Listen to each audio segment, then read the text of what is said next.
నీకు నీతి సూర్యుడు ఉదయించును. మలాకి 4:2. దేవుడు రవికోటి తేజుడు, సమీపించరాని తేజస్సులో నివసించువాడు. ఆయన ఉన్నవాడు అనువాడు.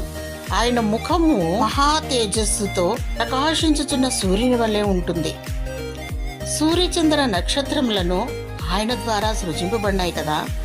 సూర్యుని కాంతి కిరణాలు సెకనుకు ఎంత వేగంగా పరిగెడుతుంది. ఆ కిరణాలు భూమిని చేరుకోవడానికి 8 నిమిషాల 20 సెకండ్లు పడుతుంది.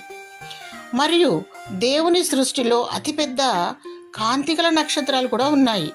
అయితే ఆ నక్షత్రాలు లైటింగ్ ఎంత వేగంతో పరిగెత్తినప్పటికీ భూమిని చేరుకోగలవు. దేవుడు ఉన్నవాడు అనువాడు. ఆయన మొదటివాడు కడపటివాడు. ఆయన గొప్ప దేవుడు. ఆకాశము నా సింహాసనము, భూమి నా పాదపీఠము అని సెలవిచ్చాడు. ఆయన ముఖము సూర్యబింబము వంటిది. ఏ నరుడును ఆయన చూసి బ్రతకలేరు కదా. ప్రభువైన యేసుక్రీస్తు నేను లోకమునకు వెలుగును అని సెలవిచ్చాడు. ఆయన నీతి సూర్యుడు. ఆయన నివసించు నీతి రాజ్యములో నిత్యము ప్రకాశించును. ఆయన సన్నిధిని కాంతిని పొందుకొని నీలో ఉన్న చీకటిని పారద్రోలు. దేవుడు నీకు నిత్యమైన వెలుగుగా ఉండును. నీ దుఃఖ దినములన్నీ సమాప్తమగును.